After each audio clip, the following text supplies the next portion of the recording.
بسم اللہ الرحمن الرحیم۔ السلام علیکم۔ اس آڈیو میں ہم صبا سنابل کو آگے کنٹینیو کریں گے۔ اس سے پہلے اگر آپ نے سبسکرائب نہیں کیا تو سبسکرائب کر لیں اور بیل آئیکن پریس کر دیں۔ تو شروع کرتے ہیں۔ فائدہ: سلطان محمود غزنوی جب خواجہ ابو الحسن خرقانی سے ملاقات کے لیے چلا تو ایک شخص کو آگے روانہ کیا کہ خواجہ سے جا کر کہو کہ اگر میرے استقبال کی نیت سے آپ 2-3 قدم اپنے گوشے سے باہر تشریف لائیں تو اول الامر کی بھی اطاعت ہو جائے۔ خواجہ نے فرمایا کہ میں اطیع اللہ میں ایسا مستغرق و متحیر ہوں کہ کبھی کبھی تعمیل اطیع الرسول سے بھی شرمندہ ہو جاتا ہوں، تو پھر اول الامر کی اطاعت تک کیسے پہنچ سکتا ہوں؟ سبحان اللہ، ایک یہ بھی استغراق تھا۔ فائدہ: جب خواجہ ابو الحسن خرقانی کو دسرہ کی وفات کا وقت قریب آیا تو آپ نے دعا کی کہ الہی اسرائیل کو میری روح قبض کرنے کے لیے مت بھیجنا کہ میں انہیں اپنی روح نہ دوں گا، تو نے جیسے پہلے مجھ میں روح ڈالی تھی یوں ہی قبض بھی فرمانا۔ اسی بنا پر کہا گیا ہے تیرے کوچے میں عشاق اس طرح جان دے دیتے ہیں کہ وہاں ملک الموت کا بھی گزر نہیں ہوتا۔ کہتے ہیں کہ ان حضرات کے جو معاملات خدا تعالیٰ سے براہ راست ہوتے ہیں ان میں سے بعض معاملات کی خبر کرامن کاتبین کو بھی نہیں ہوتی۔ معشوق کے ساتھ ہمارا وہ عجیب راز بھی ہے جس کی خبر کرامن کاتبین کو نہیں۔ ایک بزرگ کو سکرات موت میں ہنستے ہوئے دیکھا تو لوگوں نے کہا کہ تعجب ہے، مرنا اور ہنسنا بیکدم۔ فرمایا کہ جب معشوق نقاب اٹھا دیتے ہیں تو ان کے سامنے عاشق یوں ہی مرتے ہیں۔ فائدہ: یاد رکھو کہ روح انسانی کا تعلق خواہ صالح کی روح ہو یا فاسق کی، موت کے بعد اس کے جسم سے ختم نہیں ہوتا اور اس کا علاقہ اپنے جسم کے ساتھ باقی رہتا ہے۔ اگرچہ جسم خاک ہو گیا ہو اور اس کے اجزاء مٹی میں مل گئے ہوں، اس کی واضح مثال یہ ہے کہ پان کے پتے کو اس کی شاخ سے جدا کر لیتے ہیں، تب بھی ایک مغوی تعلق ایک پان اور شاخ کے مابین باقی رہتا ہے۔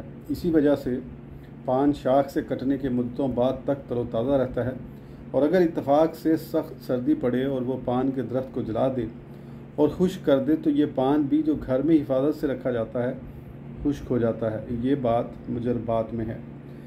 حکایت: فقیر کے دوستوں میں سے ایک صاحب جن کا نام وجیہ الدین تھا اپنے ایک دوست کا واقعہ بیان کرتے تھے کہ میں نے اس کے بائیں کاندھے پر جلنے کا داغ دیکھا۔ میں نے کہا کہ اے دوست، یہ تمہارا کاندھا کہاں سے جل گیا؟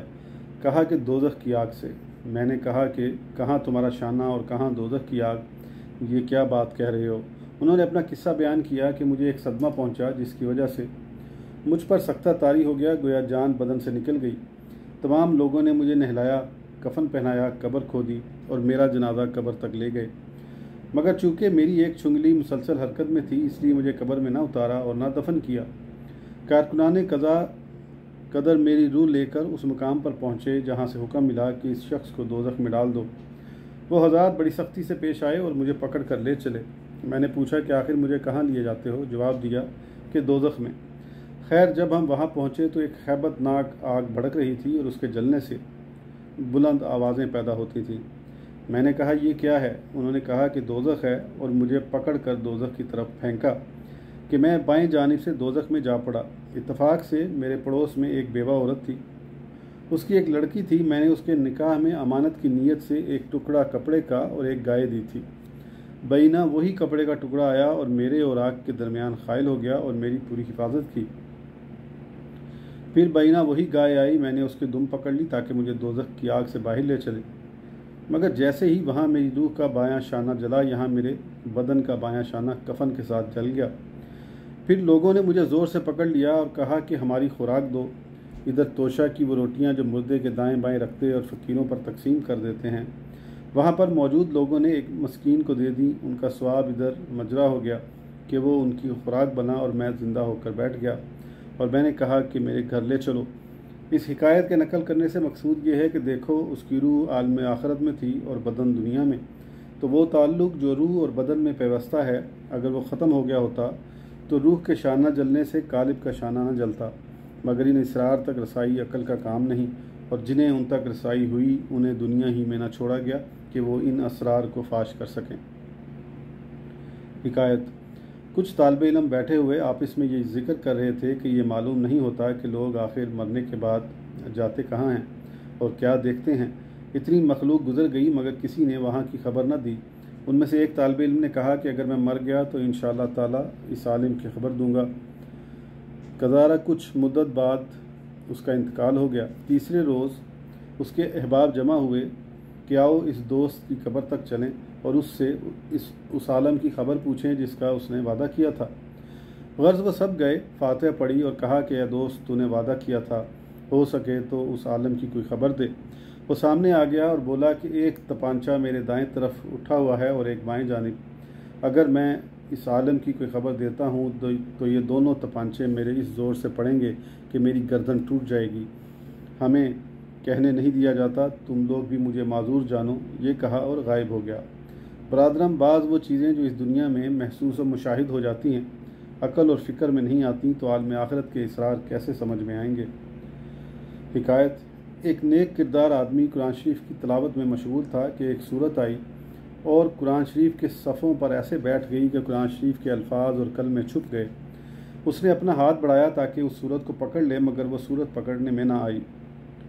مجبوراً تلاوت سے باز رہا۔ دوسرے روز جب تلاوت شروع کی تو پھر وہ صورت آئی اور قرآن شریف کے صفوں پر بیٹھ گئی۔ وہ شخص پھر تلاوت نہ کر سکا۔ تیسرے روز یہ شخص ایک صاحب معرفت کے پاس گیا اور اسے تمام حال سنایا۔ اس مرد عارف نے جواب دیا کہ اب وہ صورت آئے تو تمہیں چاہیے کہ اس کے کان پکڑ لو۔ اس نے کہا کہ میں کان کیسے پکڑوں گا کہ میرے ہاتھ میں تو کچھ نہیں آتا۔ فرمایا کہ کان تمہارے ہاتھ میں آ جائے گا۔ جب تلاوت شروع کی تو وہ صورت پھر نمودار ہوئی اور جیسے ہی اس نے اس صورت کا کان پکڑا وہ غائب ہو گئی۔ ادھر اس نے دیکھا تو اپنا ہاتھ اپنے کان پر پایا، یعنی اس کے ہاتھ میں اسی کا کان تھا۔ عقل بے مایا کی رسائی اس بات تک کیسے ہو سکتی ہے کہ وہ صورت کیا تھی جو ہاتھ نہ آتی تھی؟ اس کا کان کیسے ہاتھ میں آ گیا؟ کان کے پکڑتے ہی وہ صورت کہاں غائب ہو گئی اور اس کا ہاتھ اس کے کان تک کیسے پہنچا؟ اس فقیر کو اس کی حقیقت معلوم ہو گئی۔ واقعی اس مرد عارف کی فراست قابل تحسین و ستائش ہے۔ حکایت: شیخ عبدالعزیز کہتے تھے کہ میں ایک مقام پر سو رہا تھا جبکہ میرا دوست دوسرے مقام پر رہتا تھا۔ دونوں مقاموں کے درمیان پانی کا دریا تھا۔ میں خواب میں دیکھتا کہ محبوب کی ملاقات کو جا رہا ہوں۔ جب اس دریا کے کنارے پہنچتا اور پار اترنا چاہتا تو میری دونوں ٹانگیں زانوں تک اور کچھ کپڑا بھیگ جاتا۔ جب سوتے سے اٹھتا تو اپنی ٹانگوں اور کپڑے کو تر پاتا۔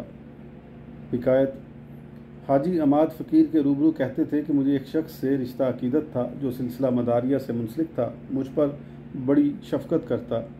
لوگوں نے مجھ پر ایک تہمت لگا دی۔ میرے پیر نے ایک نو عمر غلام کو میرے پاس بھیجا کہ مصلحت یہ ہے کہ کچھ عرصے کے لیے یہاں قیام سے گریز کرو۔ میں نے عرض کیا کہ مجھ سے کوئی گناہ صادر نہیں ہوا ہے، اگر میں جاتا ہوں تو یہ الزام ضرور مجھ پر تھوپ دیا جائے گا۔ اگرچہ نوجوان نے بہت کوشش کی، میں نہ گیا، بلکہ اس نوجوان کے منہ پر ایک تھپڑ جڑ دیا کہ اس کے منہ سے خون نکلنے لگا۔ وہ نوجوان اسی خون سے لتھڑے ہوئے منہ کو لے کر پیر کے پاس حاضر ہوا۔ پیر کو غصہ آیا اور چند لوگوں کو میرے باندھنے کا حکم دیا۔ ان لوگوں نے میرے دونوں ہاتھ میری پیٹھ پر باندھ دیے اور 4 چوبزن چوکیداروں نے مجھے لکڑیوں سے اتنا مارا کہ میں زخمی ہو گیا۔ آخر کار مجھے ایک خشک کنویں میں ڈال دیا اور اسے مٹی کوڑے سے بھر دیا۔ اپنی دانش میں ہر شخص نے یہ سمجھ لیا تھا کہ عماد اس کنویں میں مر جائے گا، مگر میں نے اس کنویں کے نیچے کچھ آرام کی جگہ پا لی اور وہاں بیٹھا رہا۔ آدھی رات گزری تھی کہ میں نے اپنے آپ کو کنویں کے اوپر پایا، مگر اس حال میں کہ میرے کپڑے کنویں میں رہ گئے تھے اور میں بالکل مادرزاد برہنہ کنویں کے اوپر تھا۔ میرے پیر کی ایک درویش سے دوستی تھی جن کا قیام اس مقام سے 3 کوس کے فاصلے پر تھا۔ میں اس درویش کے پاس اسی طرف چل پڑا۔ راستے میں ایک نہر تھی جو بھری چل رہی تھی۔ میں نہر سے گزر رہا تھا کہ ایک کپڑا میرے پیر کے نیچے آ گیا۔ میں نے اسے اپنے پاؤں کے نیچے سے گھسیٹا، دیکھا کہ لنگوٹا ہے۔ میں نے اسے کمر پر باندھا اور چل پڑا۔ صبح کے وقت میں وہاں پہنچا، اس درویش سے ملاقات کی اور اپنا ماجرا سنایا۔ جب کچھ دن گزر گئے تو میرے پیر نے میری روح کے ایصال ثواب کے لیے کچھ کھانا پکوایا اور اسی غلام کو سوار کر کے اس درویش کے پاس بھیجا کہ آئیے، عماد کی روح کو ایصال ثواب کے لیے کچھ کھانا پکوایا ہے، آپ کے روبرو کھلا پلا دیں اور فاتح پڑھ لیں۔ جب غلام وہاں پہنچا اور مجھے بیٹھا ہوا پایا تو ہکا بکا رہ گیا اور اس درویش سے کہا کہ اس شخص کی فاتح کے لیے تو کھانا تیار کیا گیا ہے، آپ کو بلایا گیا ہے اور خود بھی تشریف فرما ہیں، اب آپ کیا فرماتے ہیں؟ درویش نے کہا کہ حاجی عماد اور دوسرے احباب کے ساتھ تیرے پیچھے پیچھے آ رہے ہیں، تو جلد اپنے گھوڑے کو دوڑا اور حاجی عماد کی زندگی کی خبر انہیں سنا۔ وہ جلد گیا اور حاجی عماد کی زندگی کی خبر انہیں سنائی۔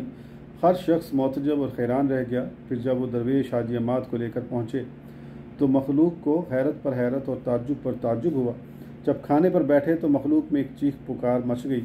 اس فقیر مؤلف نے حاجی عماد سے کہا کہ میں اس قسم کے بہت سے تجربات سے گزرا ہوں اور ایسے حیرتناک واقعات اس دنیا میں بہت دیکھنے سننے میں آتے ہیں، لیکن اگر تم دوسروں سے کہو گے کہ میں خود ہی کنویں سے باہر آ گیا تو کوئی قبول کرے یا نہ کرے۔ حکایت: ان دو شیخ زادوں کی اس ماجرے کے عین مناسب ہے جنہیں لوگوں نے اتہام میں پکڑ لیا اور ایک خشک کنویں میں قید کر دیا اور نگہبانوں کو مقرر کر دیا۔ شیخ زادوں نے نگہبانوں سے کہا کہ ہمیں کنویں کے ہر طرف راستہ نظر آ رہا، ہم جس طرف چاہیں جا سکتے ہیں، لیکن تمہیں خبر کیے دیتے ہیں تاکہ ہماری وجہ سے تمہاری گرفت نہ ہو۔ نگہبانوں نے شیخ زادوں کی اس بات کا یقین نہ کیا کہ ان کی عقل کے نزدیک یہ چیز ممکن ہی نہ تھی، مگر وہ دونوں صاحب اس کنویں کی تہہ میں ایک جانب چل دیے اور چند فرسنگ طے کر کے زمین کے نیچے سے زمین کے اوپر آ گئے۔ الغرض روح انسانی کے تصرفات کے اس کی انتہائی لطافت کے آثار ہیں۔ اس دنیا میں اس کثرت سے واقع ہیں کہ شمار میں نہیں آتے، اور جو واقعات کے لکھے گئے ہیں یہ عوام الناس کی روحوں کے آثار ہیں، تو پھر خواص اور اخص الخواص جو اپنی ارواح کو ہمیشہ ریاضت و مجاہدے سے جلا دیتے رہتے ہیں، ان کا کیا حال ہوگا؟ مقصود یہ بتانا ہے کہ موت کے بعد بھی روح کا قالب سے ایک تعلق و رشتہ باقی رہتا ہے، اگرچہ قالب خاک ہو کر ریزہ ریزہ ہو چکا ہو۔ اگرچہ یہ بات کسی کی عقل و فہم میں نہ آئے، جیسے کہ آثار روح کے اتنے ظہور جو لکھے گئے عقل اور فکر میں نہیں آتے۔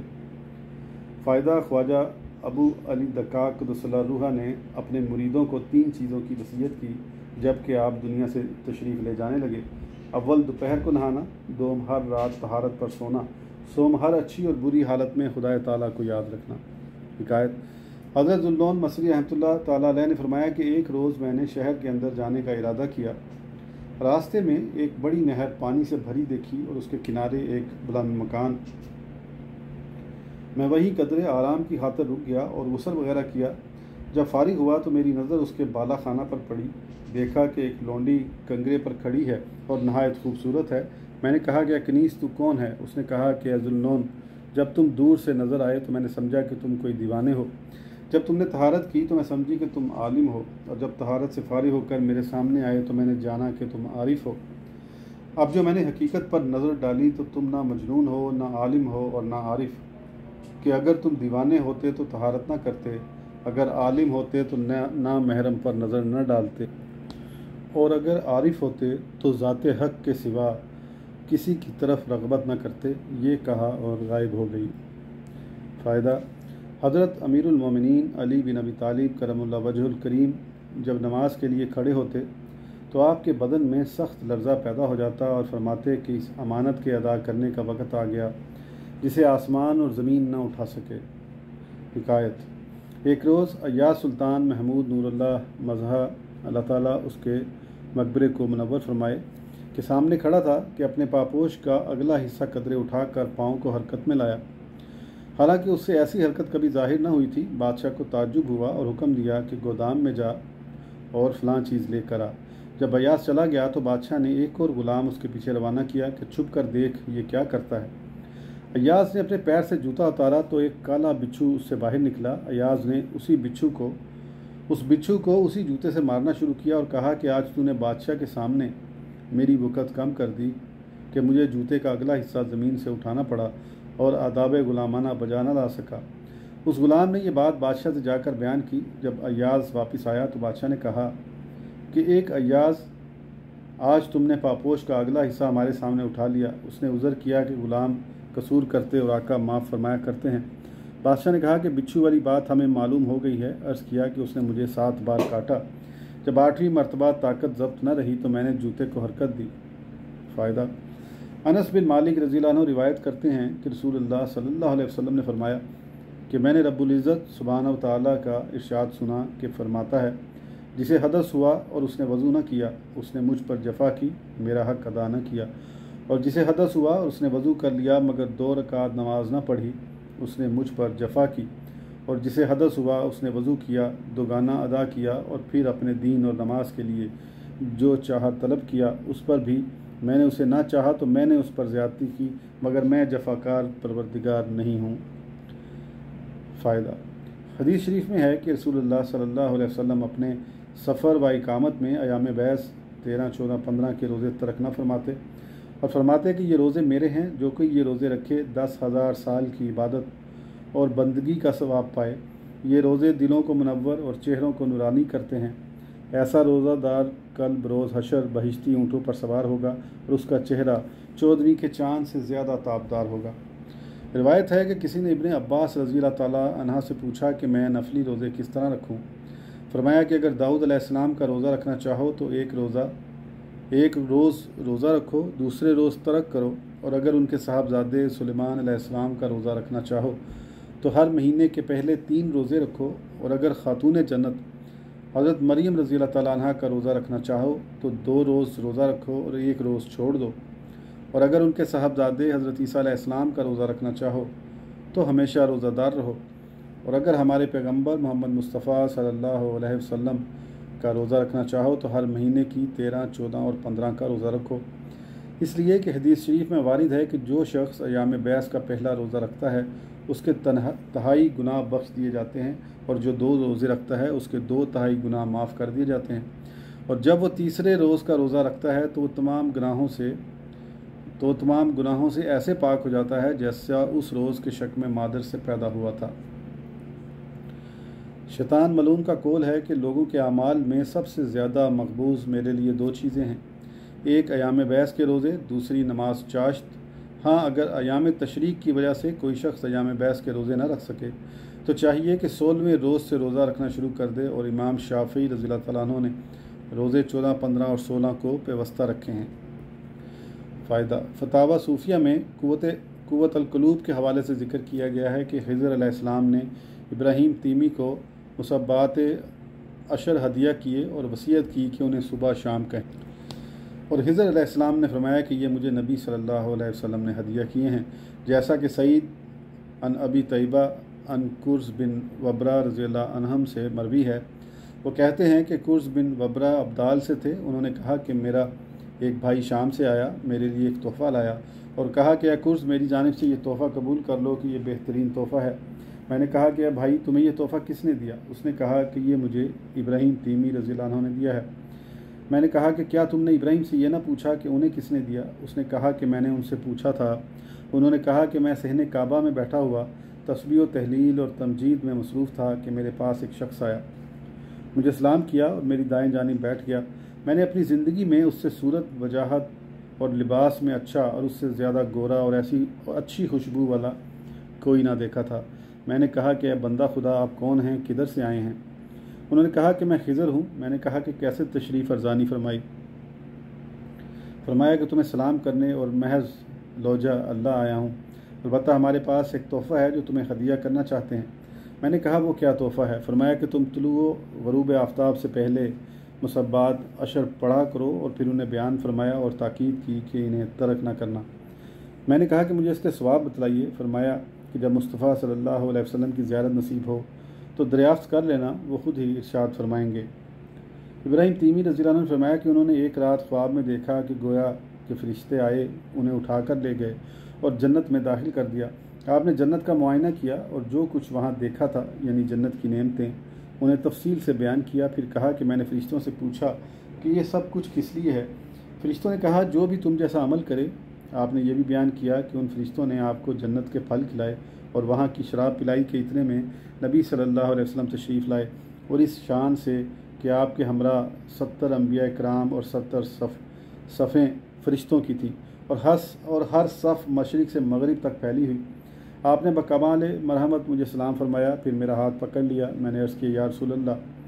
خضر علیہ السلام نے بیان کیا کہ انہوں نے آپ سے ایک حدیث سنی ہے۔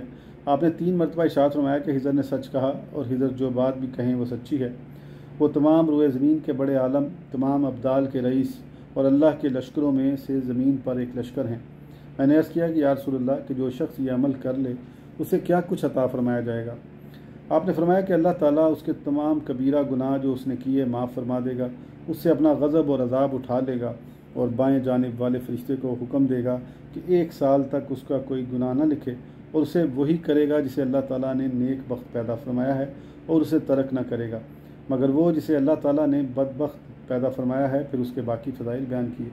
فائدہ: روایت ہے کہ حضرت امیر المومنین علی کرم اللہ تعالیٰ وجہہ نے یہ وصیت فرمائی کہ ان کے جنازے کے سرہانے یہ 2 شعر لکھ دیے جائیں، یعنی میں بغیر توشہ کے رب کریم کا مہمان بن کر جا رہا ہوں، اعمال صالح سے تہی دامن اور قلب سلیم کے بغیر، صرف اس اعتماد پر کہ جب کرم والے کی طرف جانا ہو تو ذات راہ کے ساتھ جانا بدترین عیب ہے۔ آگے پوری فارسی کی نظم ہے، اس کا ترجمہ ہے: اے دوست، اس راہ میں یہ کمال بے ادبی ہے کہ زبان پر ذکر حق ہو اور دل کہیں اور۔ میری زبان پر جب دوست کا نام آتا ہے تو میری عقل اور جان حیرت سے متوالی ہو جاتی ہے۔ میں نے سنا ہے کہ موسیٰ علیہ السلام اپنی مناجات میں اللہ تعالیٰ سے عرض حاجات کر رہے تھے کہ اے میرے رب، میں بس اتنا چاہتا ہوں کہ اپنی خدائی کے فضل سے مجھے اپنے خاصوں میں بنا لے۔ ندا آئی کہ اے موسیٰ، سفر کرو اور فلاں پہاڑ پر جا کر دیکھو، وہاں ہمارا ایک خاص بندہ ہے جس میں سوز عشق ابھی نامکمل ہے۔ جب موسیٰ علیہ السلام نے اس مختار کل کے حکم کو سنا تو اس طرف روانہ ہوئے جہاں کے لیے حق تعالیٰ کا فرمان تھا۔ پہاڑ پر ایک شخص کو اس حالت برہنگی میں دیکھا کہ ہماری عقل کی وہاں تک رسائی نہیں۔ قدرت الہی سے اپنے پیراہن کو سیے ہوئے، یعنی بے پیراہن، اور سلب کے بالوں سے اپنے بدن کو ڈھانپے ہوئے ایسے دیکھتا تھا جیسے وحشی ہرن، اور اس کے منہ سے آواز یا ہو نکل رہی تھی۔ آپ اس کے پاس تشریف لے گئے اور جا کر سلام کیا، مگر اس سے سوائے یاہو کہ کوئی آواز نہ آئی۔ آپ نے اس سے فرمایا کہ اے حق کے متوالی، بار بار یاہو کی تکرار سے آخر تو چاہتا کیا ہے؟ اور اگر دیدار الہی منظور ہے تو بیان کر، اور دوسرا کوئی کام ہو تو بتا دے تاکہ سفارش کی جائے۔ اس مست خیرت زدہ نے جب نام حق سنا تو ایک آہ کھینچی اور نام حق پر جان دے دی۔ ندا آئی کہ اے موسیٰ، تم نے کیا دیکھا اور کیا تم اس کی مستی و حیرت زدگی تک پہنچے؟ ہمارے چاہنے والے اسی کے مانند بہت زیادہ ہیں کہ وہ ہمارا نام سنتے اور جان دیتے ہیں۔ اگر تم بھی عاشق ہو تو ایسی ہی عشق بازی کرو، اور یاد رکھو کہ جو شخص عاشق صادق ہوتا ہے وہ جاں باز بھی ہوتا ہے۔ اے شمس الدین، کیسے کیسے اس راہ میں آتے ہیں کہ ان کا دل میں پوشیدہ رکھنا جان و دل کا کام تمام کر دیتا ہے۔ اس آڈیو کے لیے اتنا ہی، پھر انشاءاللہ اگلی آڈیو میں آگے کنٹینیو کریں گے۔ اس وقت تک کے لیے اجازت دیجیے، اللہ حافظ۔